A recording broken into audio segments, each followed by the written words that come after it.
Part of the component that would need to be part of the equation would be fun. How do you make me have fun? We spend a little bit of time, particularly initially, just doing some fun games. You know, don't drop the baby, where one person is holding a ball and the other person is not. So you're playing volleyball. The person who's contacting the ball has to get rid of the ball they're holding. While the serve was coming to me, I'd have to flip it to you. You would catch it. I'd pass to you.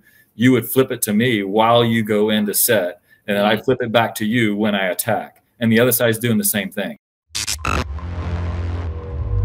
The Better at Beach Volleyball podcast. My name is Mark Burrick, and here at Better at Beach, we talk about, do, and teach everything that has to do with beach volleyball. So whether you're a player, a coach, or somebody who just absolutely loves the sport, hopefully we have something for you. We run classes, lessons, clinics, camps, online courses, and online coaching, and we are also developing a coaches mastermind group, which we'll see if we can convince today's guest to get into and lead the way. But we also have 7-day training vacations. And if you're watching this live right now, this is June 21st. We just released our first camp date for the fall. We are going to the Postcard Inn in St. Pete Beach, Florida for 7 days of training, volleyball, tournaments, parties, hanging with pros and awesome coaches and new friends. So if you want to sign up for that right now and you're watching live, there is one more day. It looks like about 28 more hours of early bird pricing where you can save money. So just head on to betteratbeach.com/camps if you want to check that out. On to today's guest. We will read his bio and we'll see if you can guess by the time by the time we get to the end of his laundry list of accomplishments here. So he set an NCAA record with 45 matches with 10 plus digs at USC and graduated in exercise science. My brother. He was a standout athlete at the University of Southern California and led the program's all-time record in digs, tallying 956, a record that stood for 10 years. Before joining the coaching staff at Rice, he spent 11 years at Baytown Christian Academy in Texas as the school's athletic director and operations manager. Prior to joining LSU, he spent 8 seasons with the indoor volleyball program at Rice University and served as volunteer coach from 2006 to 2008 before being promoted to assistant coach in 2009. He has helped 6 players to the CCSA All-Freshman team. For the entirety of his tenure, LSU, Louisiana State University, has been ranked inside the AVCA top 10, and the Tigers have earned 24 top 10 victories with him at the helm. In each of his first 3 seasons as head coach, he has led LSU to the NCAA championship as one of the final 8 teams in the nation at Gulf Shores and National Championships. And by 2020, Brock, we got his name, had built the Louisiana State University beach volleyball program into a national powerhouse, and the Tigers carried a #2 ranking into the season. And in his first 4 seasons as LSU's head beach volleyball coach, Russell Brock has led the Tigers into national prominence. So without further ado, Coach Brock, Russell, thank you so much for joining us and teaching us and sharing your wisdom. My pleasure. That's a pretty impressive bio. I think I learned a few things myself. Well, you put it together. So there we go. Nice little pat on your own back there. Yeah. Love my defenders. So talk to me first about dig records at USC. Were you playing libero? Were you just a defensive specialist, or did you have the easy job of like an opposite or a setter just picking up everybody's tips? Yeah, so we got to go way back. This is a historical conversation because there were no liberos whenever I played. I genuinely think probably that would have been my calling. I mean, I was a 6'3" outside, 6 rotation. My ability to stay on the floor really, at least in the initial phases, began because I was a great ball control player. And you know, there weren't many subs allowed. There was no libero. Like, you couldn't make those adjustments. You had to have, you know, enough people on the floor who were primary passers. And typically, you know, me and one other guy covered the floor. And that was, You know, if people were cracking jump serves, you might slide somebody in, but you know, I had half the floor, maybe 2/3 if I was feeling really good on one day, and try to keep us in system. And that was my main role. And then when I was in the back row, I was trying to dig everything anybody got past our blockers. So that was kind of the way it was. And, you know, it was out of necessity, just created some value by really investing in the ball control side of things, because, you know, we had monsters. I mean, I was 6'3" and jumped well, had a good arm, but we had guys that were touching over 12 foot and, that's insane, you know, flying around and crushing balls. And we were playing against them too. I mean, it was the heyday kind of men's volleyball. It was kind of coming into its own, and you had to look hard and long for somebody that wasn't way over the net. So I had to create value within ball control. I've heard conversations about people saying that the 6'2", 6'3", 6'4" athlete in men's volleyball is on the verge of becoming extinct, or we will soon be eradicated. As a 6'2.5" who probably claimed 6'4" in college, you know, I had these conversations with people, and it came down to, like, there's something about the tenacity of an athlete, no matter what size there are. We look at Steph Curry, who's 6'3" as well, and you would think, okay, well, there's no way he can stand up to a 6'8" of LeBron or the 6'7" of Kobe, but he's doing it. So do you think that guys like us are in danger of becoming extinct in the men's game? And we could talk about indoor and beach too. Yeah, I mean, absolutely. I think that's a reality. And I think what's more and more amazing, and you bring over the, you know, kind of NBA crossover, I think that athletes within our sport and within the NBA sport are very complementary. You're dealing with a lot of the same valuable aspects.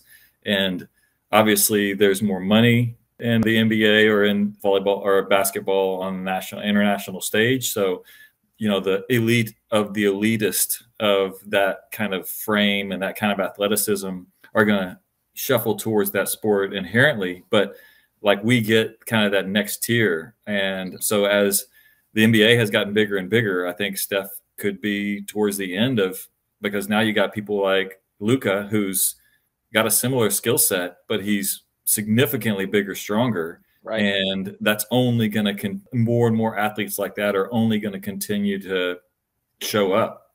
So I would love to say that, you know, ability to still contribute is there, but I mean, you can already see it happening internationally, indoor for sure in volleyball, and absolutely within, you know, within beach. I mean, it's just getting bigger and bigger and bigger. And there are some advantages to being bigger.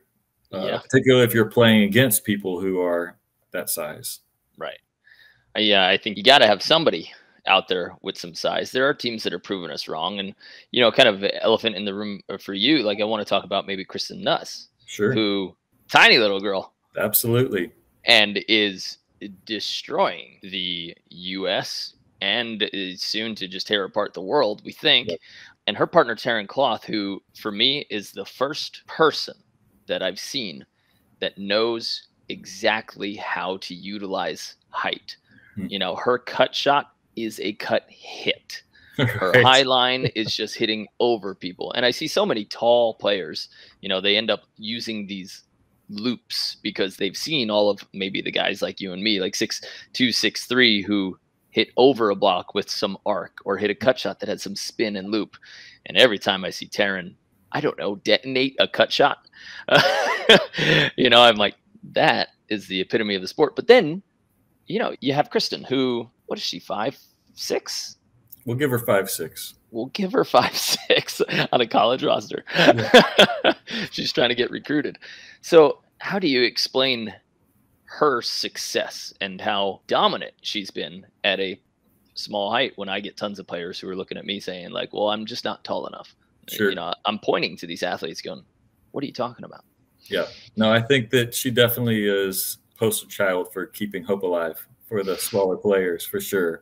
And, you know, I think if it was easy, you know, if things didn't have to fall exactly in line, there'd be more players like her out there. I mean, she is very unique in her ability, her eye-hand coordination, her change of speed. Like, even when we have the ability over the course of her career to, like, kind of have testing. So we're looking at her metrics, which is reaction time, change of direction, acceleration.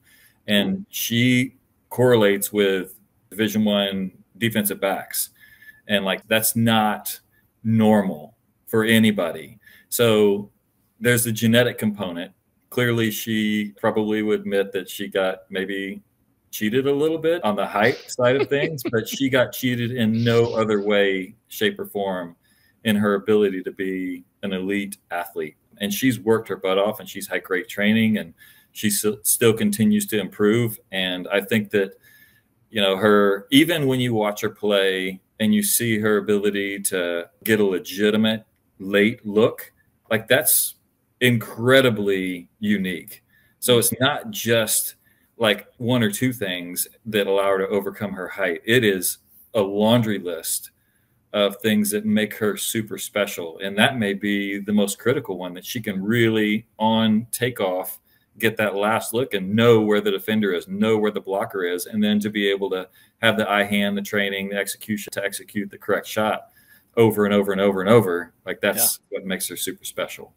Do you think that she is still looking at the defense in her swing, or is that decision coming upon takeoff? For me, I think my decision, I've actually changed the way I do offense. You know, I make a decision before the point starts, and then I have some on and off switches. And that leads me to be a little bit more consistent.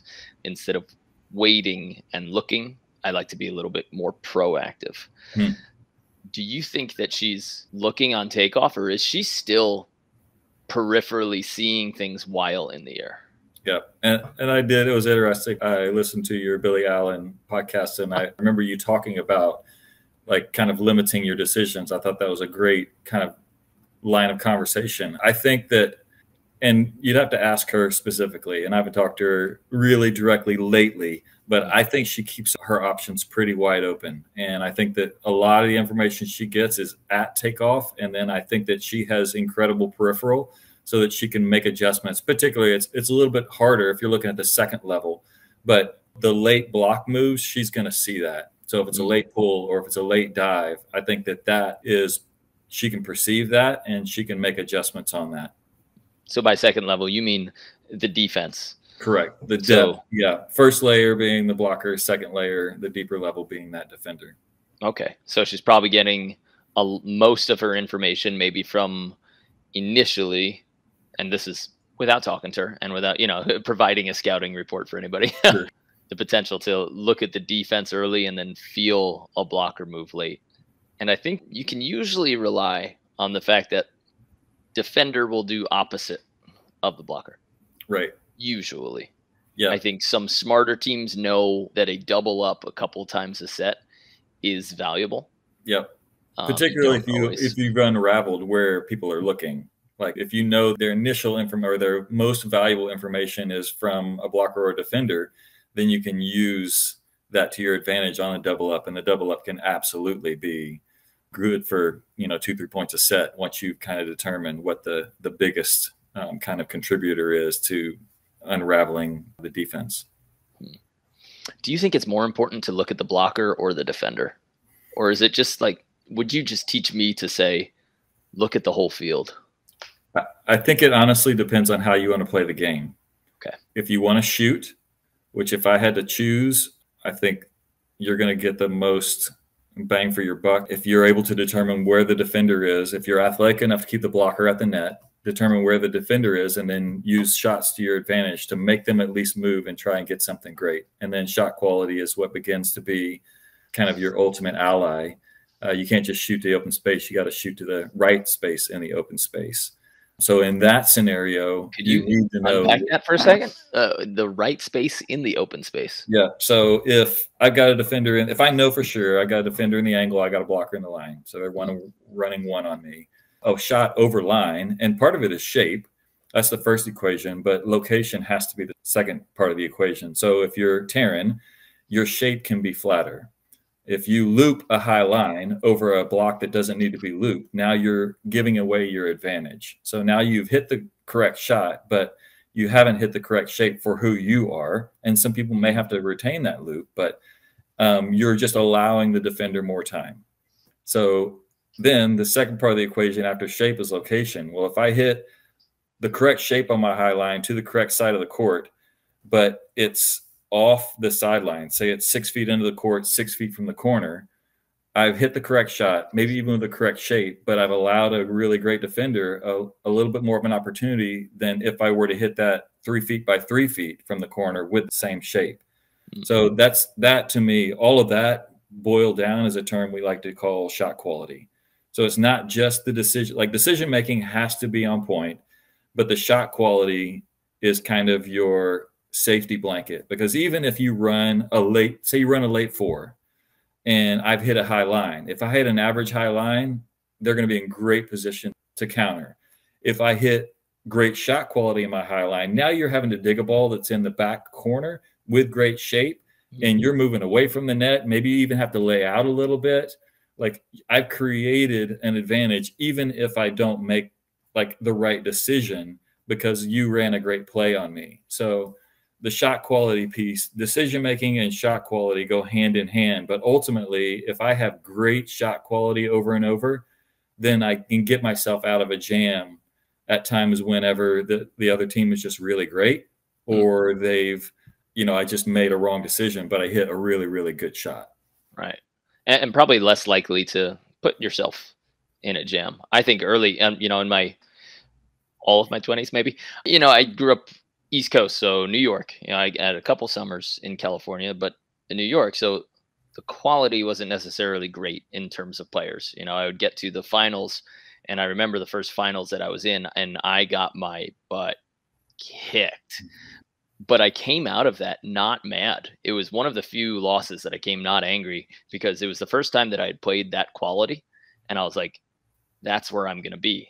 That's what I need to do. But the first, all of my 20s, I would be able to look and then just hit that area, like you said. And that was enough to get the points. And sure, they would come back for a few points or dig me on a couple, but then somehow I would just, I guess, out athlete them.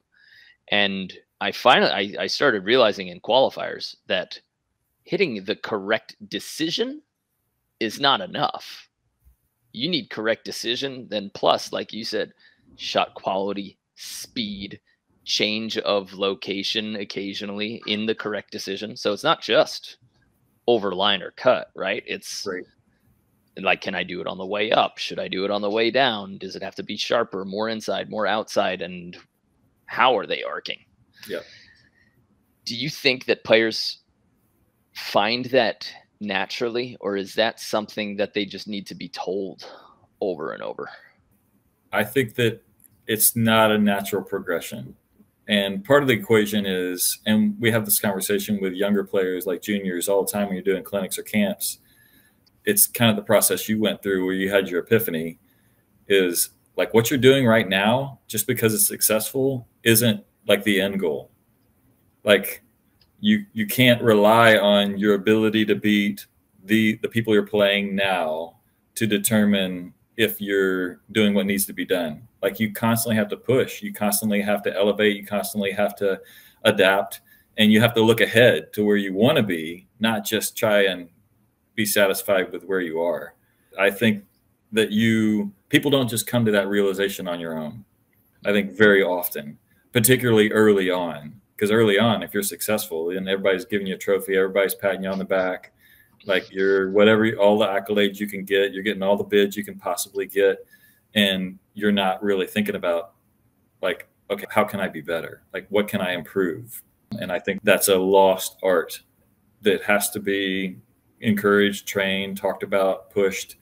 And then, then you have a chance maybe to make the improvements that you need to make before you need to make them. And that's the key for me, is when we talk to kids, we're like, hey, you want to put yourself in position to be good at the things you don't need to be good at yet, because you're going to need to be able to be great at them, or you won't be able to progress to where you want to go. If we're talking to a B or A guy, he's beating all of his buddies, and he's, finishing in the finals and taking home his beach chair and his umbrella, as a prize after each tournament. How does that person who maybe doesn't have a coach and doesn't have the competition in front of him and in his face, how does he know when a shot is good enough? Are there any like litmus tests that you have, or Do you just always say, can you do it faster? Can you do it better? And then just see how far that peak is, you know? I'm trying to find something that somebody out there can use when they don't have the opportunity to play against high level players, so they don't have to learn those lessons. Yeah, that's a great question, because if you don't have an actual test, it's really hard to really quantify. You know, if your block's only getting wrist over the net and you only have to hit a ball 6 inches over the tape to be successful, the only way in practice is you can get somebody with a boogie board who's going to, you know, give you a little bit better test, you know, and create some shape, or, you know, maybe like limit the shots you can hit. So let them know, I'm not going to go high line. I'm only going to score in the angle. Oh. And now you have a bigger challenge. Or maybe you put two defenders. Maybe you put somebody defending line and angle with a block, like in training. So now I can't just be decent and score. I've got to be great. And I think that, once again, if you go back to the conversations that need to be had, it's not how can I be good or how can I win? It's how can I be excellent? That's the bar that at some point you got to decide, am I willing to work to be excellent? Because good enough is probably good enough in many cases. That guy in Illinois, he can get a whole slew of chairs and umbrellas. But if that's his goal, then he doesn't need to be excellent.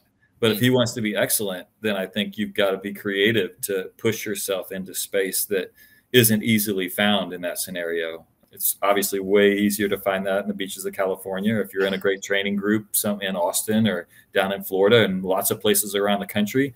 But if you don't have that, like, it has to be within you that you want excellence. Otherwise, you're just going to be the big fish in the small pond.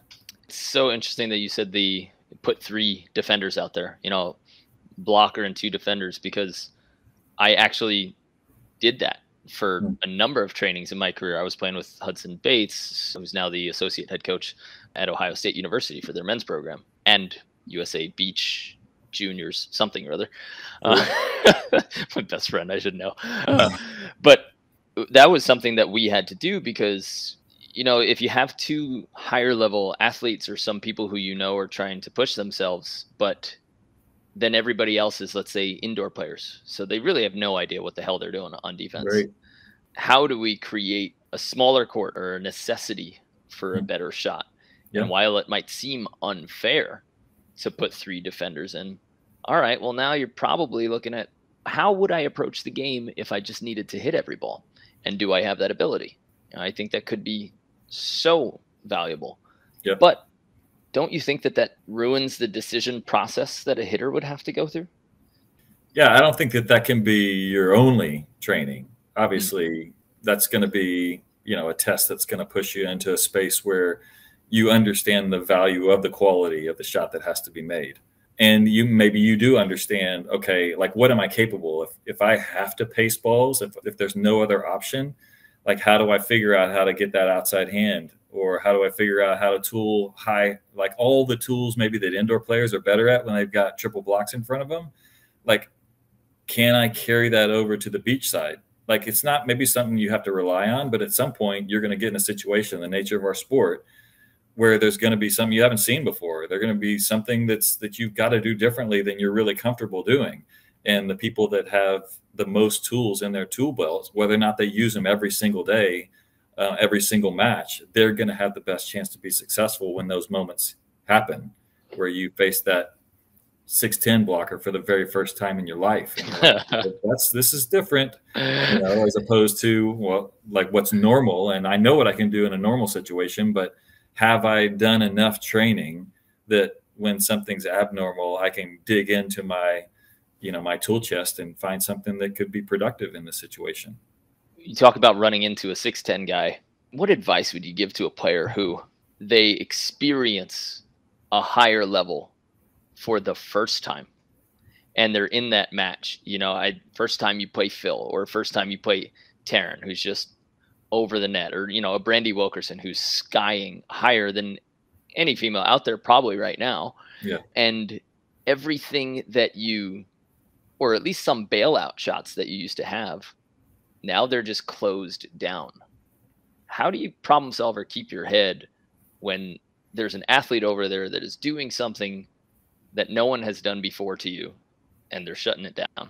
Yeah. I think that once again, when you end up with tools, because maybe you don't move around very much. You don't use pace on your sets very much. You don't do things like that very much. And now you realize, well, I've got to do something different.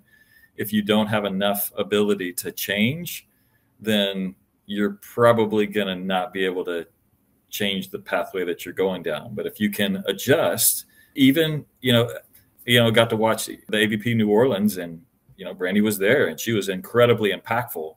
So you start to see people, maybe passing a little off center and going over on two, at least giving her that look where now she's got to decide, like, where am I going to go? Am I going to hang in the middle and then we're running tempo to a different place?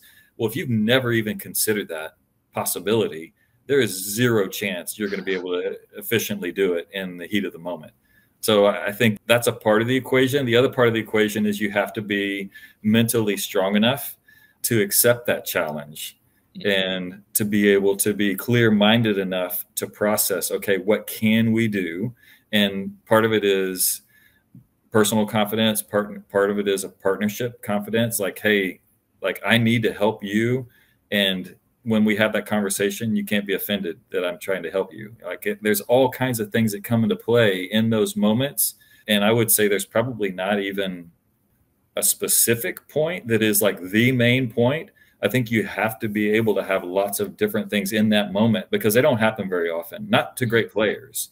So to be able to prepare enough kind of avenues or outs that you can try a few things and not lose your confidence. And I think that that's the thing whenever I see players that I love watching getting in those moments is they're not afraid.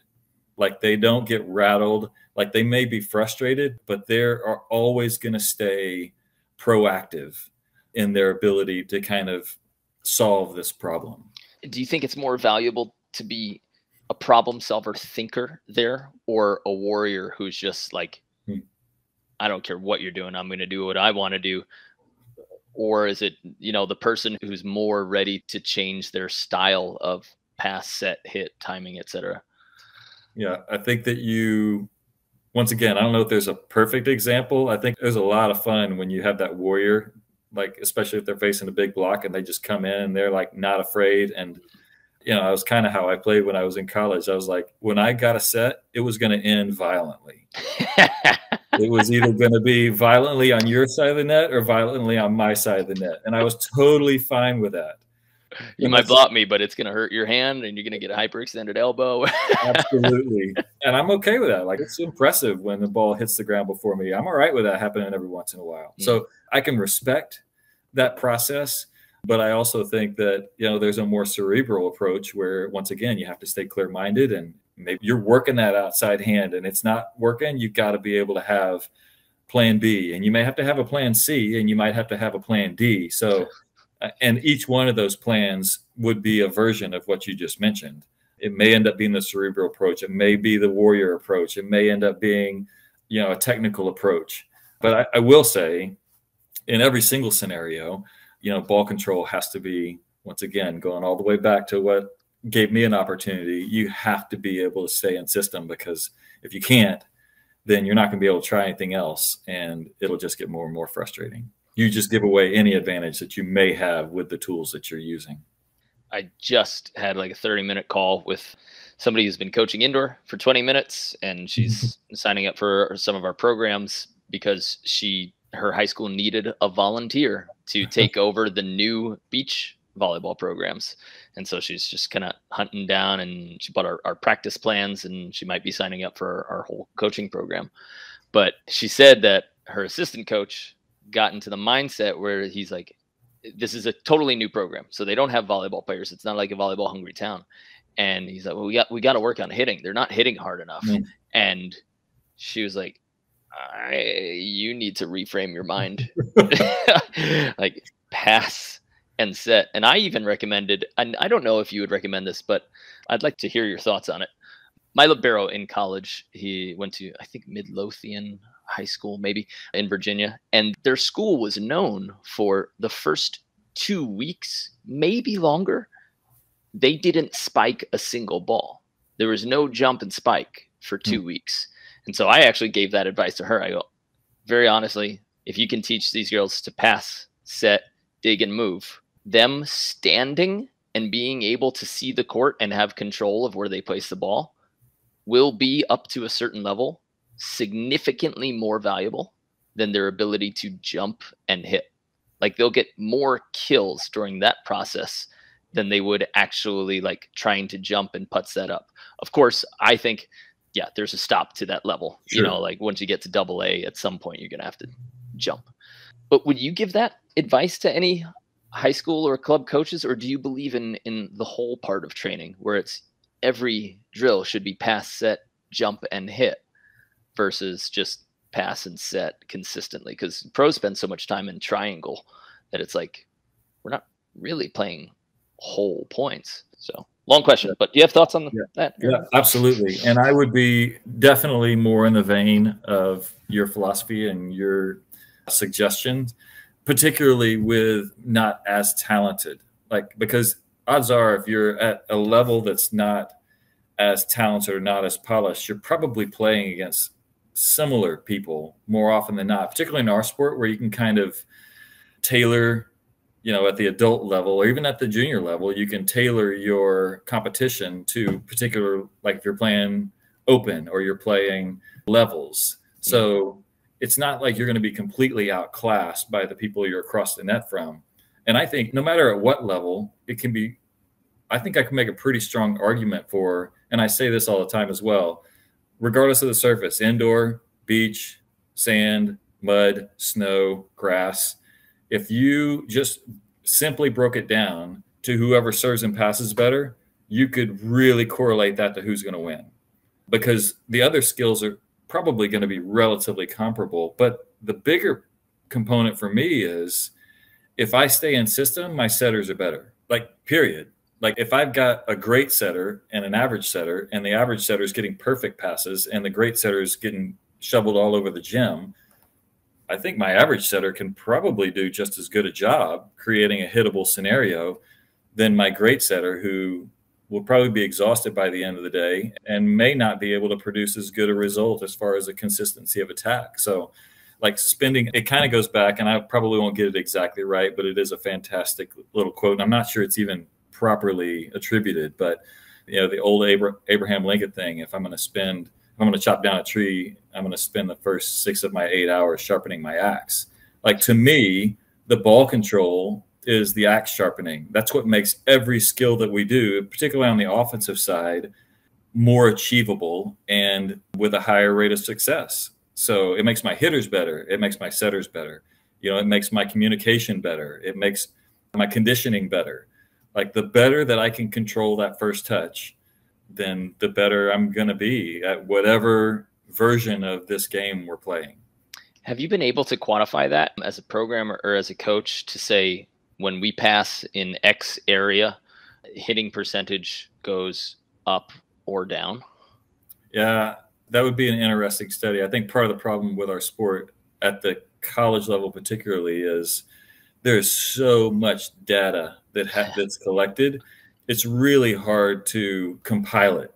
And even if you can compile it, then it's all different players playing against different people. So if you got one pair and you're getting every touch they've got, and there's some consistency to the interpretation, it's way more effective. I haven't ever seen that kind of correlation done, but we have, you know, I think this is the whole NCAA compliance thing. I think college programs in general have targets that they're shooting for, and the targets that they're shooting for, from a side out percentage, first ball kill percentage, pass percentage, you know, are going to put them in a zone where they feel like, okay, if we can meet these parameters, then we're going to be in a great position to be successful in the win-loss category, because we have enough data to know, like, these are some pretty solid, you know, points that we're going to try and be successful with.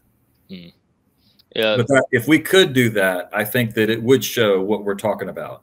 Like, you could really find direct correlations between the passing statistics versus, and then what kind of the correlation to the success rate on wins, losses, side outs, immediate kills, all of those things. For sure. I mean, we have those stats we've had them for a long time for indoor, right? Absolutely. We know that front middle, you can pretty much live and die by that front middle pass, and that's where your percentages go up.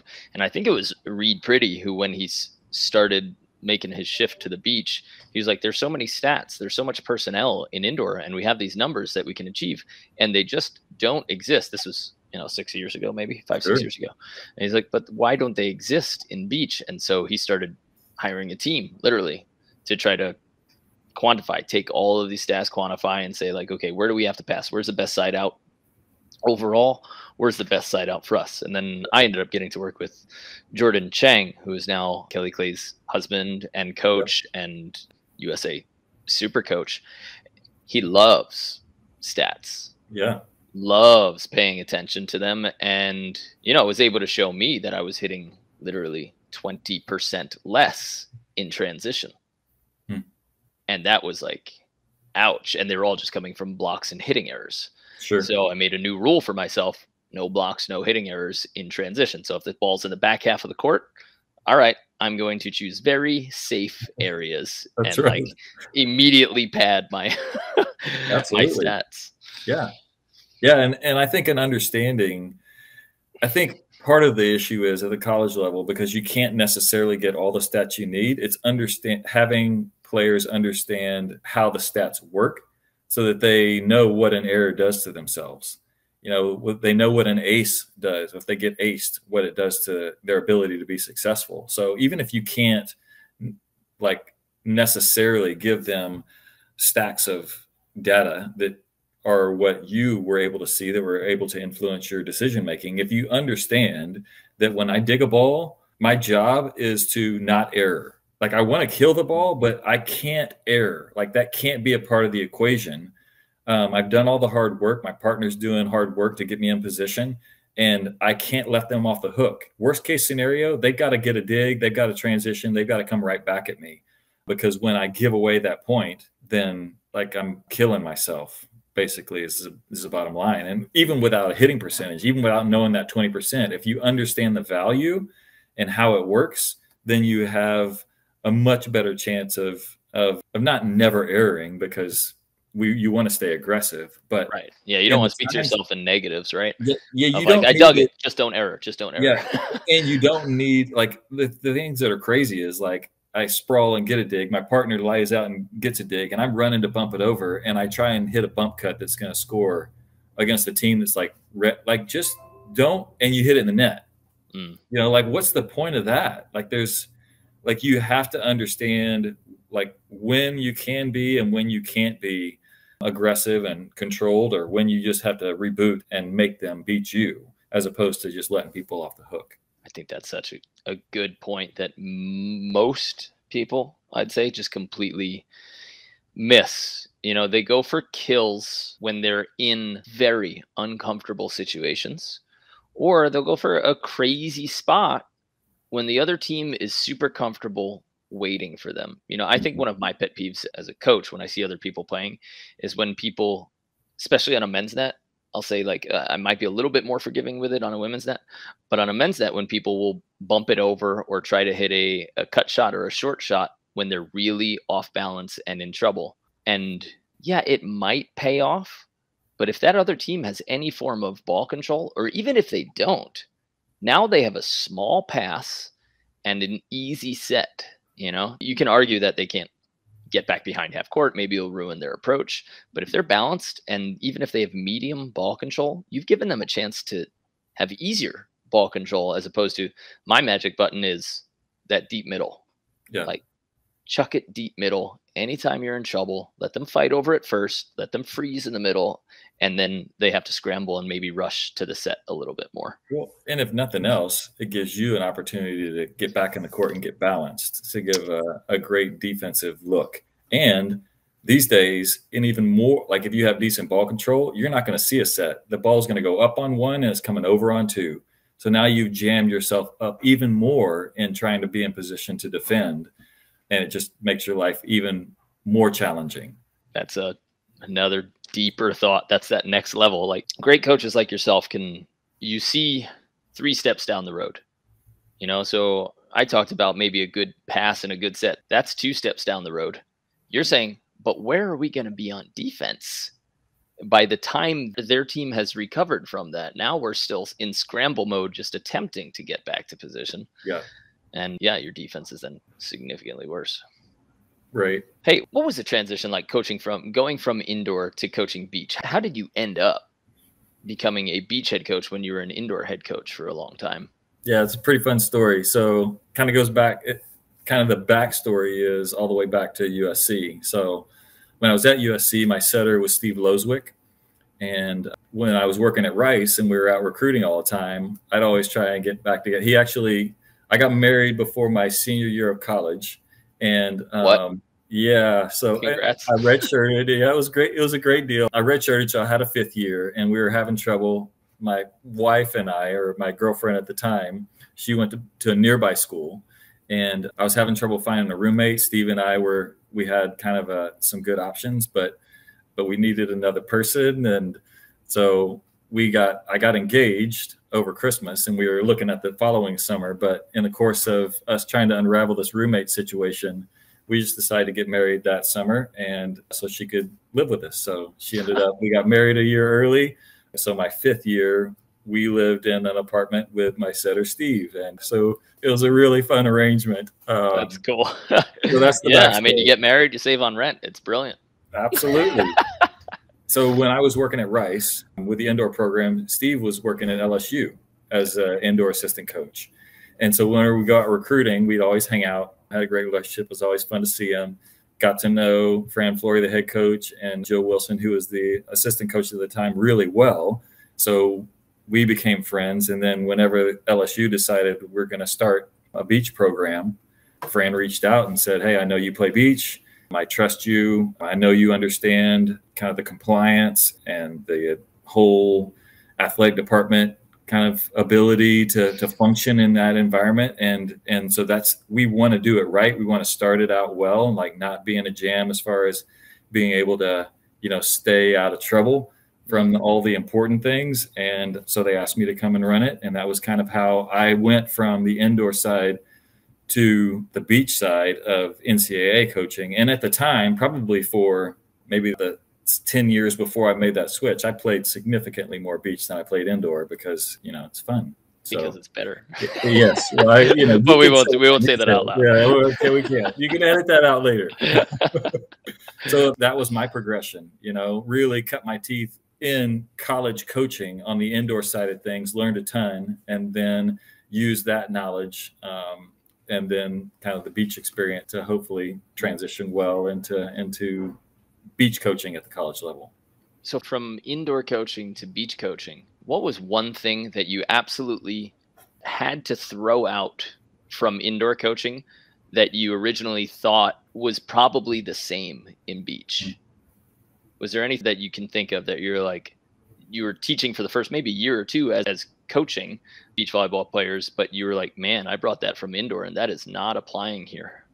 This may not be an exact answer, but one of the things that stands out is I assumed that the sport, like the team environment, would be comparable, but it wasn't nearly comparable. It was something that you really had to train, particularly for kids who were beach players at the junior level, because they got to pick their own partners. If it didn't go well, they just switch and go to a different partner. There really at the time weren't very many even club affiliations. So it was really it was a personal, it was almost an individual sport.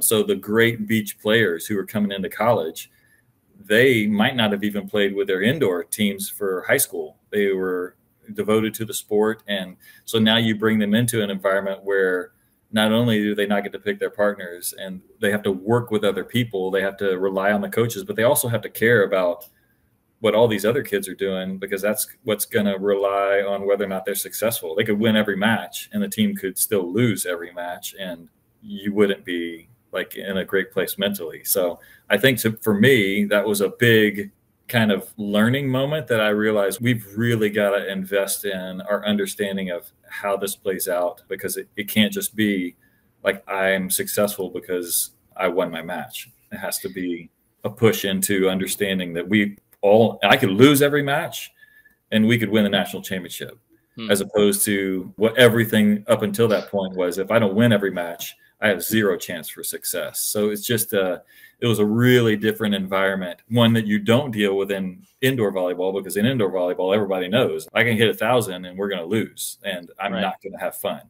So that was probably the biggest thing that really was like an understanding. Okay, we got to really make an investment in this space. For this same conversation that I had today, I think you're kind of brushing alongside of all of the questions that she gave to me. And, all I can do is regurgitate pretty much what I hear from successful club directors and college coaches, because I don't have the club system. I haven't coached club. I stay away from parents and bosses as much as I can. Understandable. I respect that. So for the high school coach out there who is now, she's got a wake up call, right? And she's like, yeah, he's right. How do I then promote a culture where people support each other but still compete? And her specific problem was she's worrying a year in advance how she's going to select partners. So do you have any specific tips for creating that culture, or just maybe a warning or a common mistake that you see club coaches are making that you just wish, man, you should have handled this with them before they got to me? Yeah, I think that that's an unavoidable challenge of the sport, particularly if you're coaching at the high school or college level. It may be controversial, but I think that for me, that's one of the hardest days of the year in our whole season, is when you set the initial lineup, because you work so hard to create a great culture and have this team that bonds well and like you say, competes against each other, but roots for each other. Yeah. But in the back of their mind, they all want to be in the lineup. They all want to play a pivotal role. And so you're trying to build within them an understanding of their value as people, as part of the team, what they can bring to the table, how they are important. And as day comes closer and closer, it becomes clearly evident that it's going to be a struggle for a lot of them to retain that understanding that their value isn't in the lineup, the value, because that's not what the world tells them. When that lineup gets released, their parents are going to ask them, and this is for any coach at any level, the parents are going to ask them, hey, where are you? Like, how'd you do? Like, who you playing with and where you playing? And that's indoor. It'd be like, hey, where are you starting in the lineup? Or, like, what's your role? So it's when you're trying to encourage people to understand that that's a part of the equation, but it's not the most important part of the equation, it's challenging. So for that coach that's out there and is kind of sees that looming, that's a great understanding of how it could impact what, in my opinion, is the most important thing, and that's the culture of your program, because it will be influential. And so the time has to be spent building these players up and creating value in them where they understand who they are is not where they are in the lineup. Because if you don't intentionally invest in that conversation, then it'll immediately go there as soon as you release it. And it's hard to get out from under it. It makes it really difficult. But it is not, you can't avoid it. Like, it's going to be there. So how can we be most intentional about creating the value outside of it so that when that does come, we survive it? And typically, in my experience, it's the relationships within the team.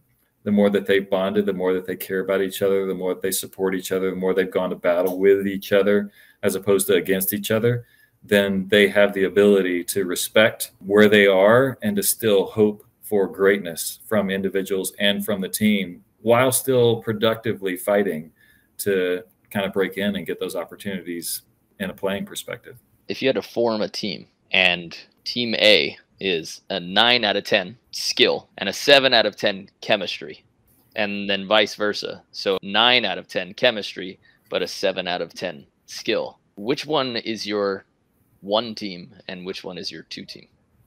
Oh man, if it was the 6, it'd be harder. But since you bumped it to the 7, that might be a total point. I also think personalities come into play as well. Like, there's, as you know, because, and like, once again, this could be controversial, but like, I know that I played with guys on my team who before practice tried to choke me, like literally tried to choke me. But I could go to battle with him and it would not be an issue. Like, on the court, absolutely zero. Like, I hope he's the best and he hopes I'm the best, and we're going to celebrate, give each other a high five, and maybe even afterwards we could still have a little bit of beef. But when we're playing, it is zero issue. I Definitely don't been think there. that's the case necessarily for a lot of girls who play the sport. So I think, once again, it could be controversial to make that statement, but I And do a lot, think we're talking in giant generals, right? Like, correct. Absolutely. yeah. Huge generals.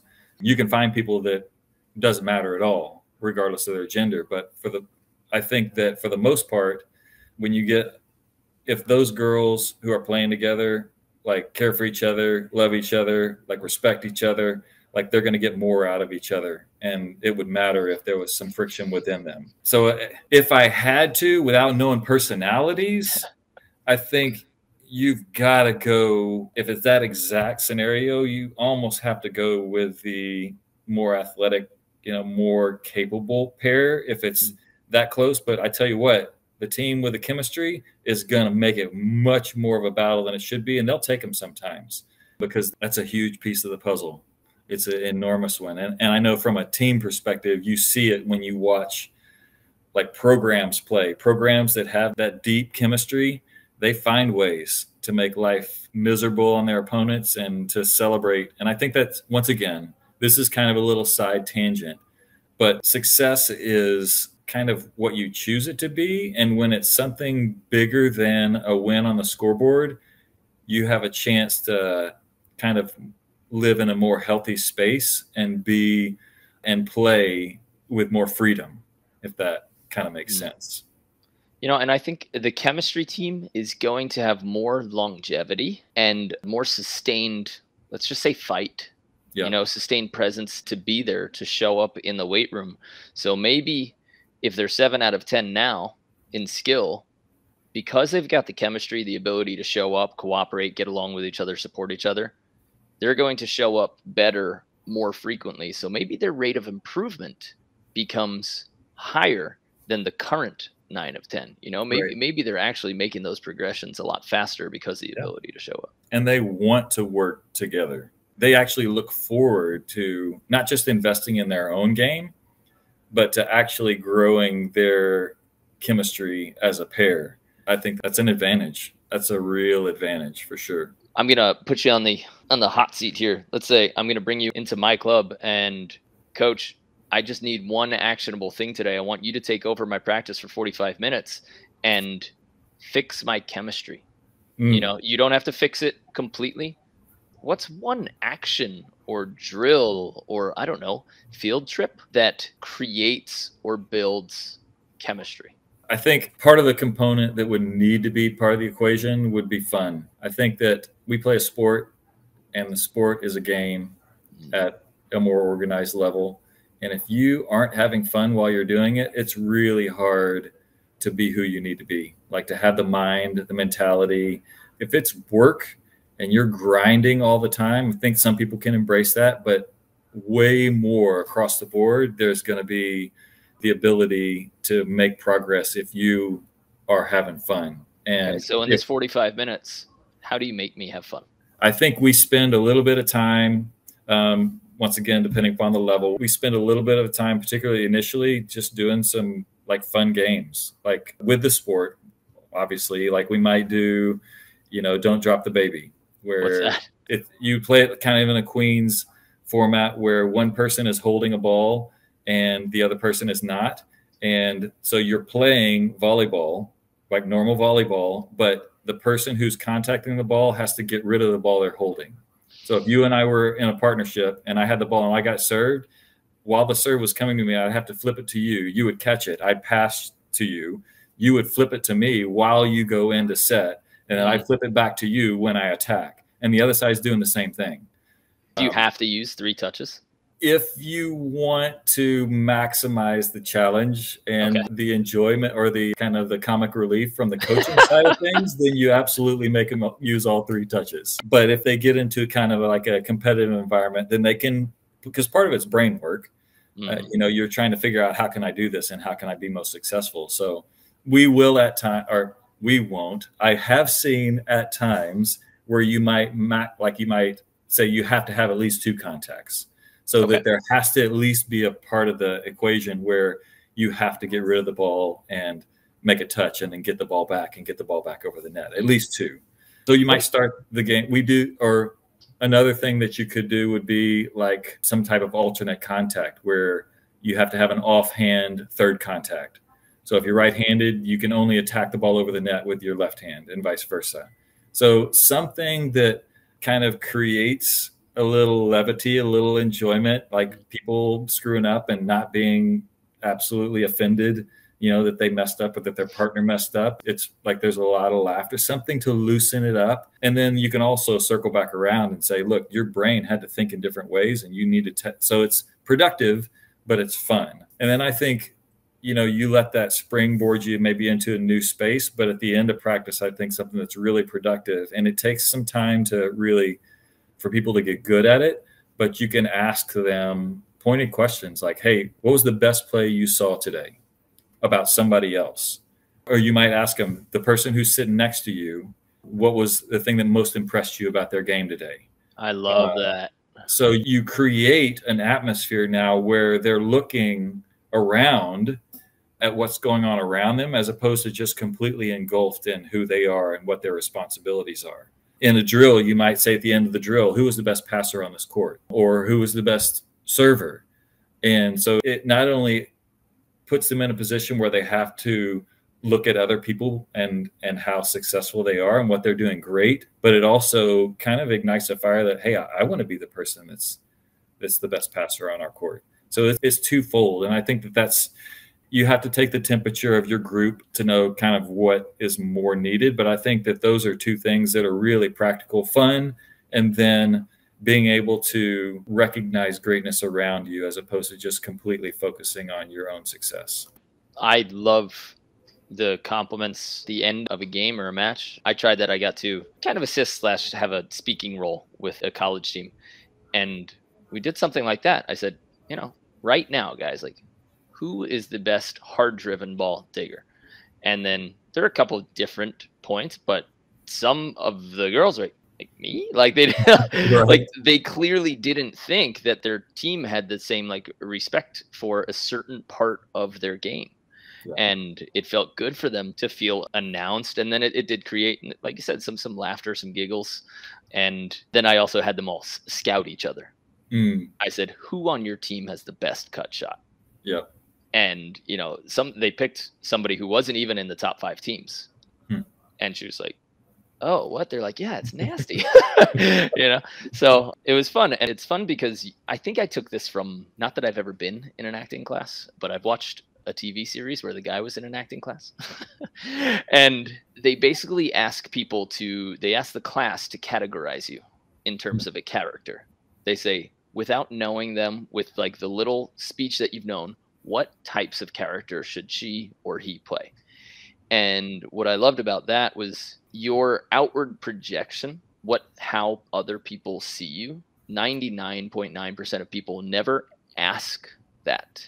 I know people who are like, I'm a great setter. My setting's perfect. And my immediate response to that is always like mentally, how many people have told you that? Right. Like, where is this either confidence coming from? I'm glad that you're confident, but is it to the point where you're not willing to work on this because you think it's so perfect? And who told you? You need to be told that. So I think I like that kind of acting progression where you get to see what people think is a threat in you, or what people think, that they could pick on. And because people stay inside themselves so much, they'll usually never develop that unless they have that really uncomfortable conversation and they ask. I went through a process one time where I emailed, I think 7 or 8 of my old partners. And I just wanted to, I said, what was the worst part about playing with me? Just like, give me like one detailed thing. I don't want you to pull any punches, and trust me, like, I know it wasn't easy. So just tell me. And the funny part is I got a lot of information from that to fix myself. Not one of them asked me the same question back. So even if you open that sort of discomfort, vulnerability, that doesn't mean that it's automatically going to come back, and maybe they will down the road. Maybe it's not important to them. Yeah. But I think it's definitely important to get, like you said, an outward view, and to create a situation where people can have the opportunity to compliment you on something or speak to your game so that we stop listening so hard to the inner voice that might be saying wrong stuff, Yeah. because that's not how other people actually see it. Yeah. That's a huge fight at the next level, is kind of silencing the voice that is hypercritical, particularly when you're talking about groups of, high performing, elite, super successful. Like, it can get really counterproductive really quick if you just leave people alone to their own thoughts.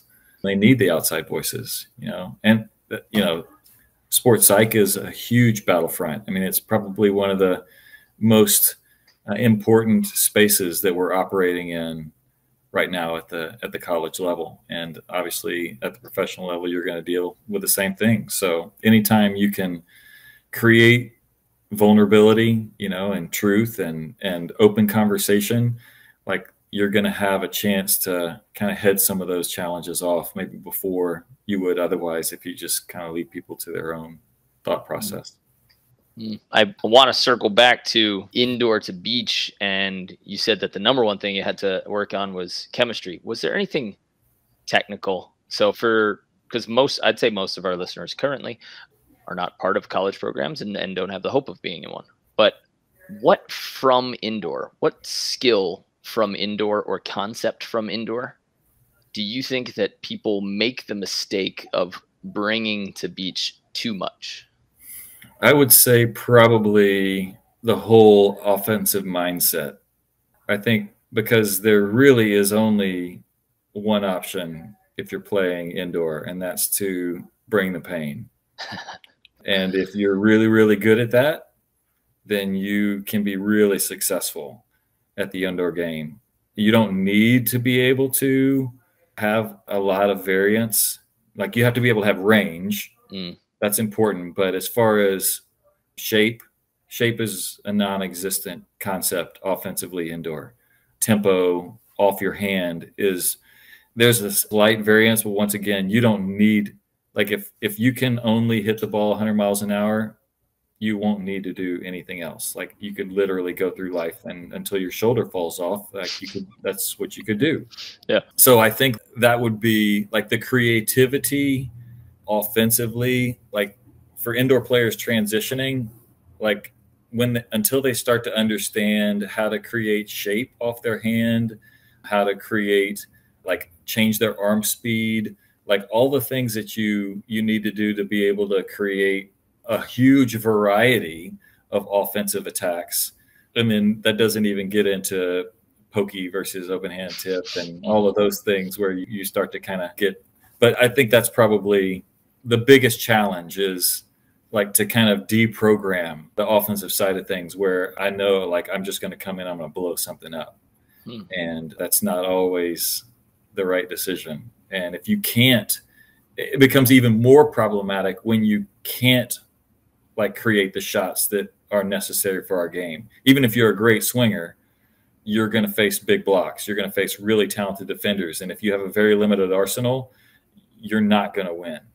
I mean, it's just not possible unless you're way bigger than the people on the other side of the net, which doesn't happen most of the time.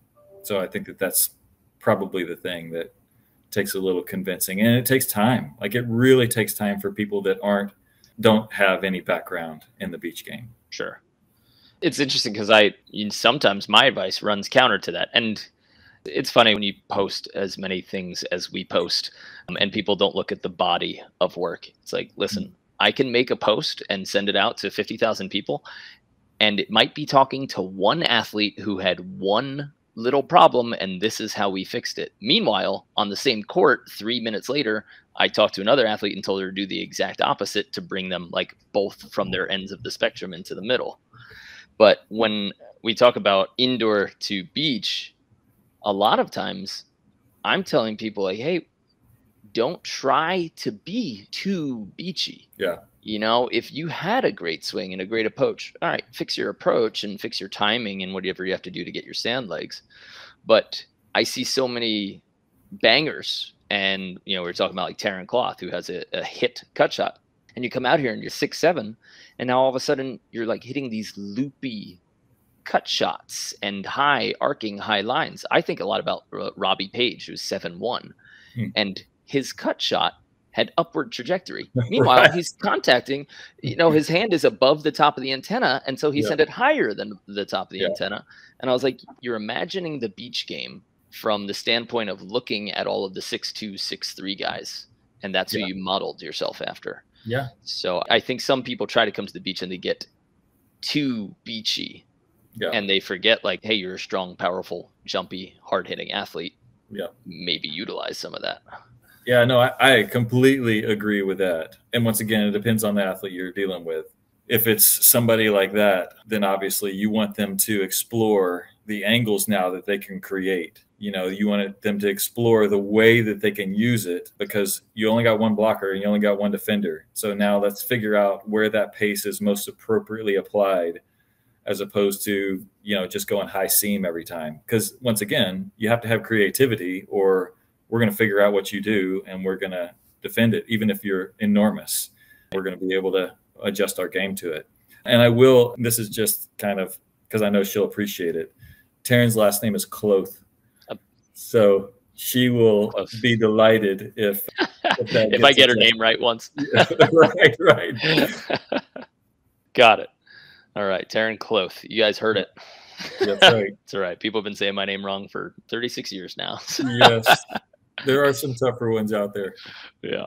Okay, so from indoor to beach, what is one thing that people need to carry with them that they should be bringing? Like me saying, like, hey, be an athlete or bring what you have. Yeah.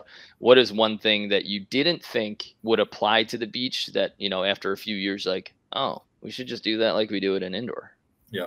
I think from a training perspective, and this goes back to one of the first things we talked about, if you're a primary passer indoor, you're getting thousands of reps, thousands.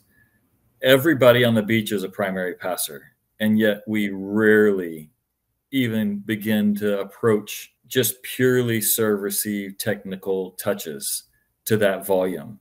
And it's more important. I think generally. Okay.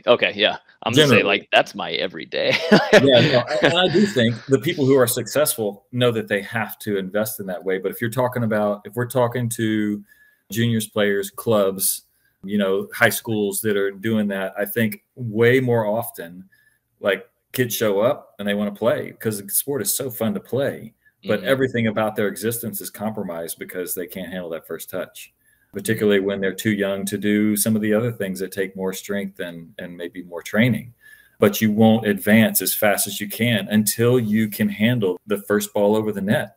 So it always frustrates me, once again, not for the elite of the elite, but for the ones who are growing into the sport, that they're not willing to invest the types of reps that you see generally indoor at those same levels when you come to the beach side of the game, because I just don't know why. It just doesn't carry the value, and it's more important.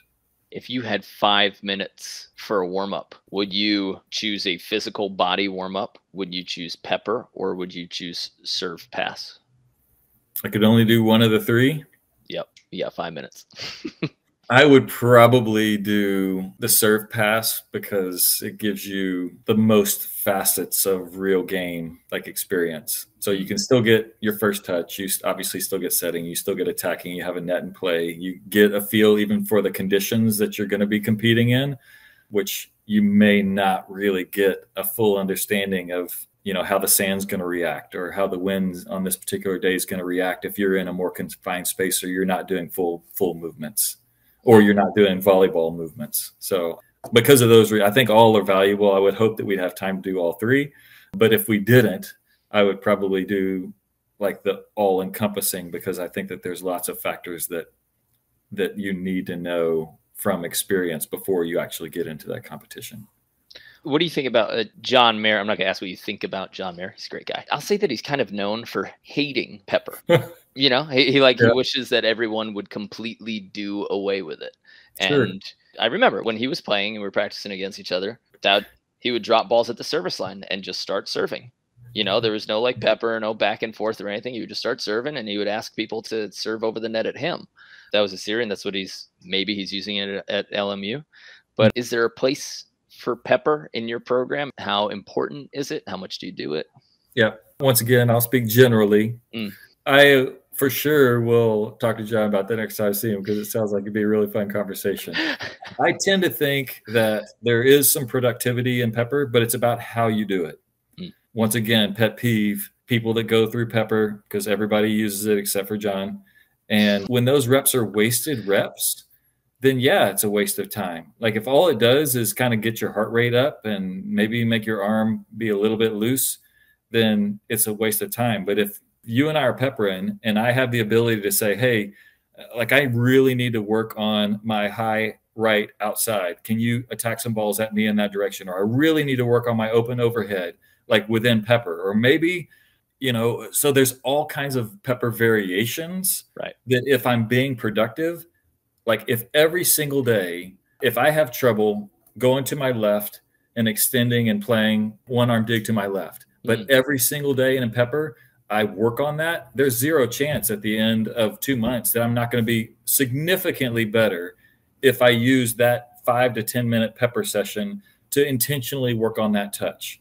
And you can pick and choose, and you can knock stuff off your list that, yeah, it's not real world, like in game touches, but there's zero chance I'm not going to be better at that specific skill. I think, and you could go down the list of things that you can start to influence. Like if I really want to work on getting my late look, a practical way to do it is look down before I attack and pepper and get back to the ball and see if I can get my hand on it, see if I can control it. Have my partner show me a number after they set me with their hand so that I have to look at it and call it and then make a contact. Like I think if you use it productively, pepper is a fantastic tool. Not the best tool. I don't think you should only pepper, but like you can legitimately get better. It's great for posture work. It's great for technique. I think it's, if you do it right, it can be challenging physically. You know, there are times, do it right. If you do it right, it's got to be the most important. Like that's you have to be intentional and you have to do it right, because otherwise it is a waste of time for sure. And probably 90% of the time, most of the time you see pepper, it's a waste of time. 100. I hope that becomes a sound bite. No, because it is, right? When you see people standing there, and then I was the jerk in college. You know, I made things always harder, or the hardest level that I could for everybody. When coach gave us an assignment, I'm like, my mind went, how can I make this more difficult? You know, so I challenged people. I would hit at their head, and, you know, I'd hit out to the side of them. And then people get pissed when you ruin their pepper flow. Right. They're pissed. And in my mind, I go, don't you think you should be awake enough right now to be able to get that, or to dig a ball that is above your belly button for the first time? Like, you're not going to ask the other team to hit on you, but they're like, no, I'm just warming up. I go, don't you think this is an important part of warming up? Like adding a little bit of range. I'm not going crazy here. I'm not punting a ball 100 yards and telling you to sprint after it. I'm just saying, can you drop a knee while we're peppering? And can you handle a ball at your shoulder? There has to be an agreement with that, but I 100% agree with you. 90, I'll bump that up. 99% of the time I see people peppering, it's a waste. Yeah. When you're just sleep, you could do it unconsciously. You don't sweat. You're not out of breath. You haven't, if you finish a pepper session and you're still glistening, clean and oily, and there's not a speck of sand on you, that was officially a waste of time. Absolutely. That's my take on it. I completely agree. Like you should need a break after you pepper. Yes. If you do it well. Yes, absolutely.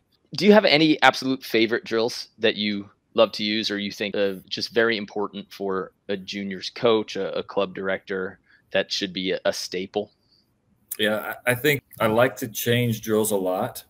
So you're one of those. You don't get in a rut. There's obviously kind of variations that you would do. You know, I tend to lean towards kind of full spectrum drills so that you can work on lots of different things. There'll be a focus, but then you'll also be able to, like, because in a team setting, and this is at any level, you have to program to the overall team need. So what that means is you got 20 players, 18 of them need work on this. The 2 that don't need work on that as much, like they need work on something else more specifically, they have to be able to engage in that drill in a way that they can still be productive. They can still get better. They can still address some of the things. So the more skills you have within a drill, the more likely you are in a group setting to give people opportunities to continue to grow their game while you're working on a specific focus. So one of the drills that I really enjoy doing, and it's within the past, 6 months or so that we've been, one of the things I think is really valuable and probably less understood than it needs to be is within the sport of beach volleyball, particularly as you grow and you get into the sport, being able to create the shot that you need to hit as opposed to hitting the shot that the play leads you into. So if I'm a great cut shot when the ball is inside and tight, then I hit my cut shot when the ball is inside and tight, as opposed to when the ball is off and out. Now I'm terrible at hitting a cut shot, and I won't do it because the set didn't lead me into that play. Okay, that limits your ability to be successful because it gives the defense a huge advantage because they know whenever the set happens, you're probably going to go to your comfort shot and you'll do it really well, but it takes some offensive pieces off the table.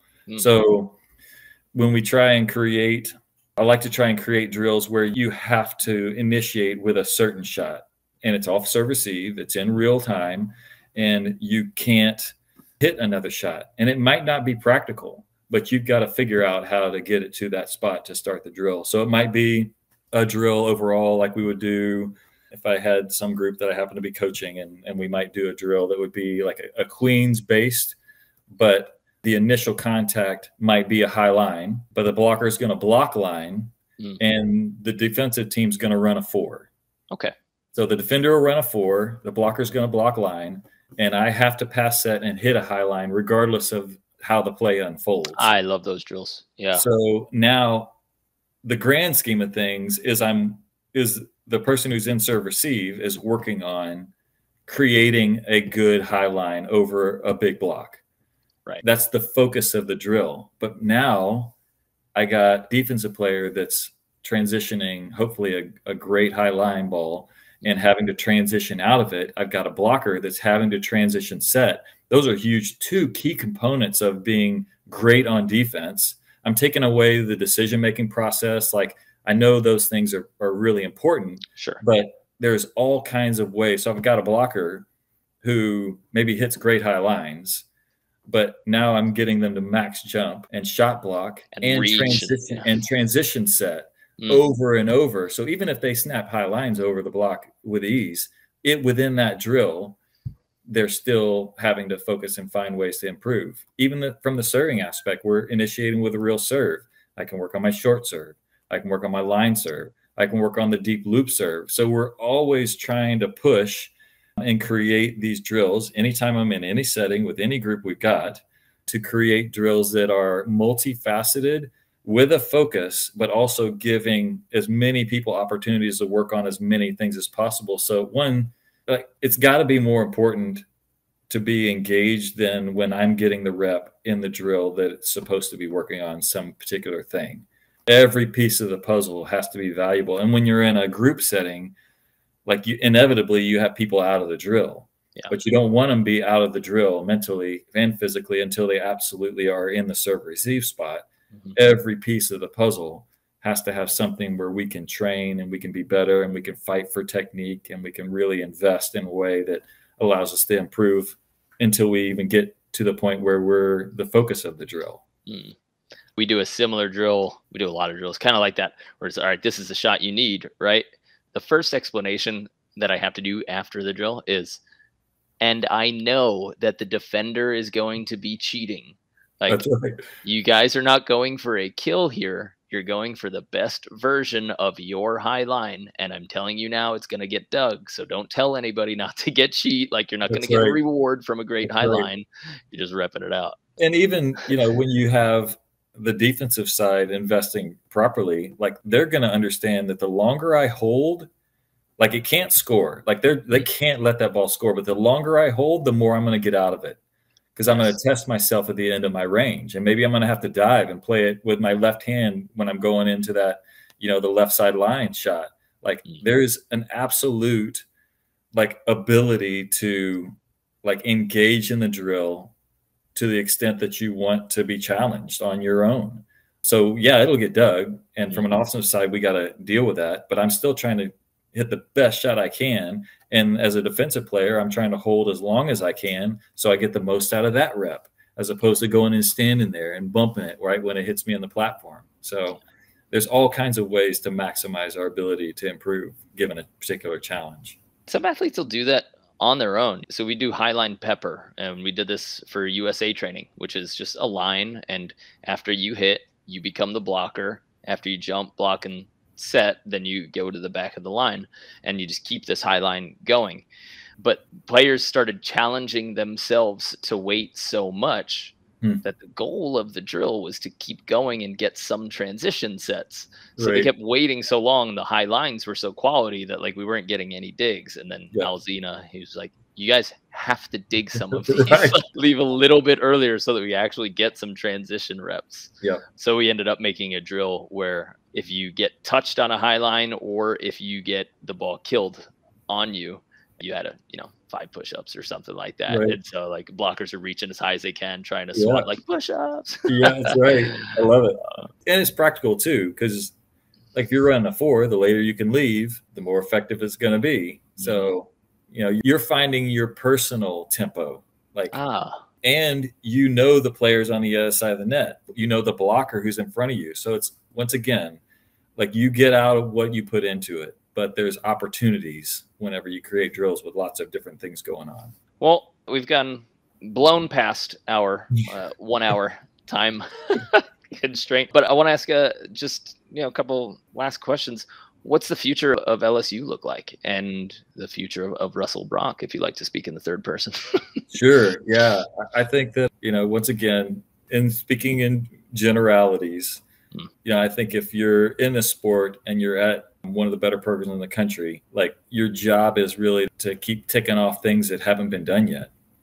And every year, there's that opportunity, and there are still some pretty big opportunities that are out there for us that we want to keep fighting for. So that's the kind of general as a program that I think is probably as legal as I can be as far as trying to accomplish things we haven't accomplished yet. Personally, for me, when every season ends, the question is, what can I do better? How can I improve? Like understanding the game a little bit more, being able to create an environment that's, a little more conducive to those quality relationships. So I have to understand my responsibility as a coach. And I think this is a great maybe message for the coaches that are out there watching. Like, it's easy to get to the end of the year and understand what the players didn't do well that maybe compromised our ability to be great. It's a lot more productive for me to get to the end of the year as a coach and say, what's within my control that limited our ability to be great, and to be able to have those tough internal conversations and be honest and figure out, okay, like I either need to know more, I need to be able to train more, I need to relate better, what are the things that can then help me help our players be more successful? Do you have any go-to books that you either recently read or you refer back to, or podcasts, or any programs or mentors that you lean on when you're looking? Because, you're at the top of the game, like NCAA beach volleyball, that's top of the food chain. So where does somebody like you go for advice, help, open learning that we preach in our athletes? I think that probably I would be maybe hypocritical to not say my first go-to, and basically what I kind of base my life around, is going to be the Bible. I think that you got to experience Katie a little bit, and I love having her around. She sharpens me in great ways. But I think that when you're talking about relationship, you're talking about culture, you're talking about leadership, you're talking about being a servant in all the positive ways. That's the very best template for all those things. So that's going to be where I'm going to resonate most and really rely on to kind of help problem solve, and to some degree, and in the most important ways. But I also want to read, like the book we're reading this summer is Billy Allen's new one, like that The Inner Night. So The Inner Night, we're going to kind of read through that and try and help understand how we can maybe be a little bit better as a group. So I think that there's always something going on like that. I'm not a big podcast listener, but I'll have to admit, whenever we had the conversation, I started listening and I enjoyed it.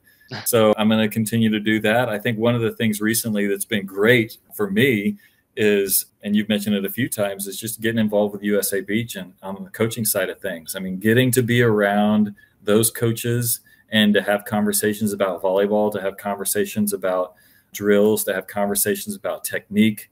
It's great because I think the wonderful thing about our sport is there are a lot of different ways to do it like successfully. You know, you can literally in every facet, like early platform or late platform on first touch. You know what? Right. that's like decision making. Am I going to keep my mind open offensively, or am I going to limit two. my choices? Like you could be on either end of the spectrum and be talking to people who are elite at what they do and incredibly successful, and they could literally tell you the exact opposite way to do the exact same skill. So I love that about our sport. I think it's a lot of fun to be involved in those conversations, and it's sometimes you got to pinch yourself, you know, when you're sitting at the table and you're trying to develop a game plan and you end up just talking about, well, how do you run a three? And well, how do you run a three? And just the nuance within the sport is great. So I think that that's probably for me, because I've only recently kind of started getting into that. It's been about the last year and a half where I've started kind of doing some USA stuff. And that has been invigorating mentally and just from a learning perspective to really, and also I will say, you know, having some of our players, our recent grads, start to have some serious success internationally and domestically, just watching a lot more of, because they're doing what we, you know, have tried to do to see it at the next level is fun because you see it in a different way at on a different platform. And that's been really productive just to kind of continue to dig into what we do and how we do it. Have those players come back and told you anything that you're like, I remember when one of our players went to train with the U.S. national team, and when he came back, our coach asked him, hey, what are they teaching you that you can bring back to us? Yep. Have you had any conversation with those from your former players that turned out to be really useful? Yeah. Yeah. Unfortunately, Tony Rodriguez tweaked her knee, and so she's been back in town and she's working with our doctors and getting healthy, and she'll be fine. But in the meantime, like she just hangs out, like she'll come up and do rehab and come and hang out in the office. And and she's getting training from lots of different people out in California now. So once again, like we're talking about things that she's learning, like we know what she learned from us, but now we're talking about things that she's learning from other people, and some of it she likes and some of it she doesn't. And so once again, it's just a growth process. And anytime you can get involved with anybody who's learning, like what they have to say is really valuable. I want to say, you know, John Hayden mentioned something that maybe in your opening clip about, you know, how anytime you can hear something from somebody else, you know, maybe it's productive, or maybe you just take it and you throw it out, or maybe you kind of use it and tweak it so it's more applicable to you. So I think that that's a great mindset to have. Like you can't go into a sport that is so fluid and be completely blocked off mentally that you're not willing to think maybe there's a better way. It doesn't mean you have to change it, but you have to at least consider why people are doing it a certain way, because maybe it can even help with your technique. Like we're not going to change our technique, but something that they're doing in a different way can help us understand why maybe we need to tweak our technique a little bit, but not change it. Sure. Yeah. Or just hearing the way somebody defines that technique or an explanation of that, and then reapplying it like, well, I'm not going to do that, but if I take a little slice of that, maybe I can change the way I contact the ball. And it's strange when somebody else's path, when you can see it, it changes your path. You don't necessarily have to walk, you know, the same path that they did, but when you hear about it and you listen to the things that they've learned, you're like, huh, maybe I could take a glance at that too, without necessarily going down that same way. And honestly, we'd be foolish not to use other people's experiences, because the more collective experience that you understand, then the better you're going to be at, you know, decision making and processing, because there's just more information. So it makes the world go round, baby. That's right. Well, can't thank you enough for the longest podcast we've ever run. Hey, so there you go. Checked another thing off that list. That's right. We PR'd. I appreciate that. I appreciate the opportunity. It felt like it went pretty quickly. So it did. It did. And definitely, you know, way more to explore. but I don't know how many people have 2-hour drives where to volleyball tournaments. Right. But you can edit it down for the published version. So. Yeah. Yeah. Is there any place that anybody should reach out to you, specific social media or an email, or just anything that you want them to pay attention to? Any new projects or anything like that? Yeah, I got enough going on with what we've got going on, so I don't really, invest too heavily in other areas. I mean, my social media, I think all of them are Russ LSU.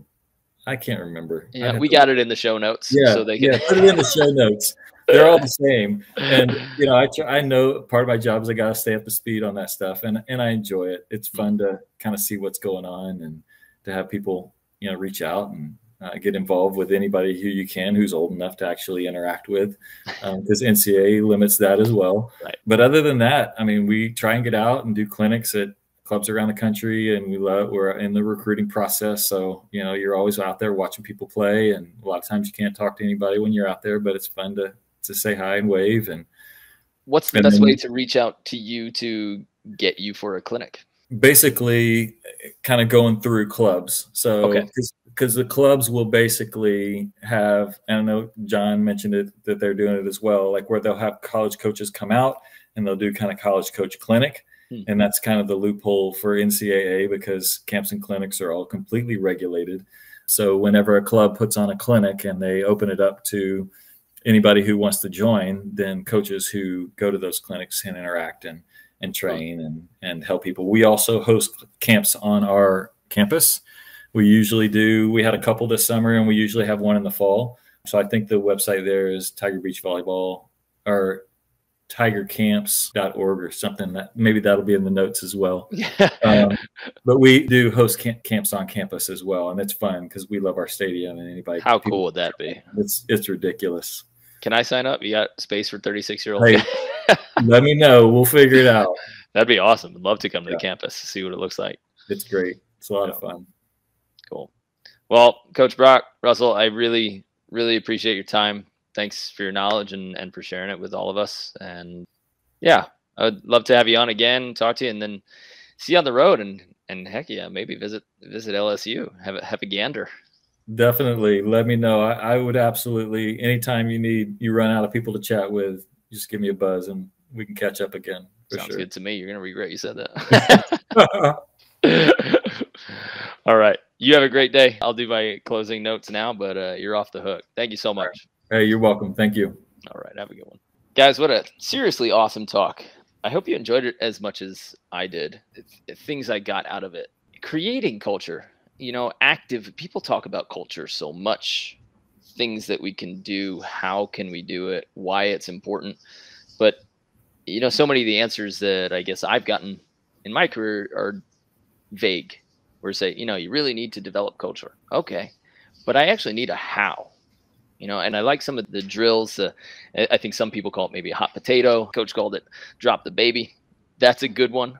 And then we touched on being able to talk about vulnerability, what your players see you as and what your teammates see you as. And it's a difficult conversation to open up for yourself. It's a difficult conversation to maybe expose yourself to criticism, but a lot of times it turns into exposing yourself to compliments and seeing what you do well. And sometimes it surprises you, the things that you do well, and it surprises you that people notice it.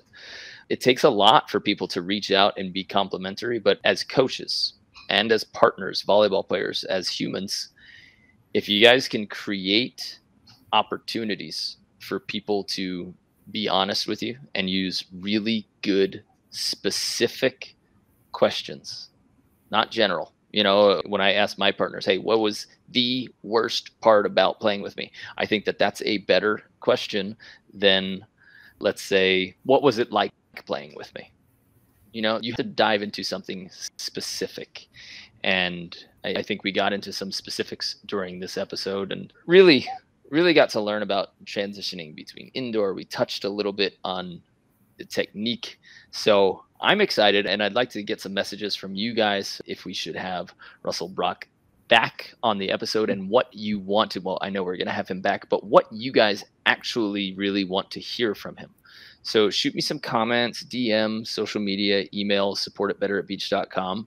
And let's start framing some questions. I have questions that I use as kind of a guiding light to do these interviews, but I want to know specifically what questions you guys want me to ask what guests. And maybe I can start sharing with you a list of my upcoming guests so that you guys know who we're talking to, so you can ask them more. There is a good place for pepper and there is a bad place for pepper. And it's all in how you treat it. And you usually need an agreement from your partner to say, is it okay if I challenge you here? People get very ornery about their pepper time.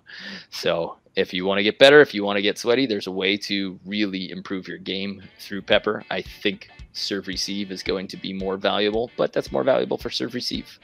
If you're the type of person who likes to pepper, but you get mad when somebody doesn't hit directly at your forearms so that you can easily control it, I'll tell you, you need to upgrade your defense. You should pepper unexpectedly all around, just like the match is. It's unexpected. You need to teach yourself how to react. So pepper ugly, pepper out of control, make somebody dive, tap them in the goggles, see if you can, just not knock their sunglasses off, but misplace them a little bit on their face. And I think your game will improve because of it. If you guys are here live still, and there are 14 of you, just know the early bird for the first week of camps in October 30th, we have our first camp. It is not yet sold out, but we sold out almost half of it in 16 hours. So we had 26 spots out of 60 sold out in 16 hours, and that will not be our most popular date. So that means that the upcoming camps, for sure, you want to jump on. And if you want the chance at that, we do a tiered system where we release it to our Complete Player Program members. Then we release it to our email list. Then we release it to social media and our website, so that our alumni and the people that follow along, they get first crack at it. Would love to see you at one of those camps in Florida. And if you're looking for practice plans, online courses, or you just want to chat, we're here. So hope you guys have a great day. Hope you enjoyed the episode as much as I did. And for sure, reach out if you have specific questions or anybody who you definitely think we should bring on. That's all from me. Guys, have a great day, and I will see you on the sand.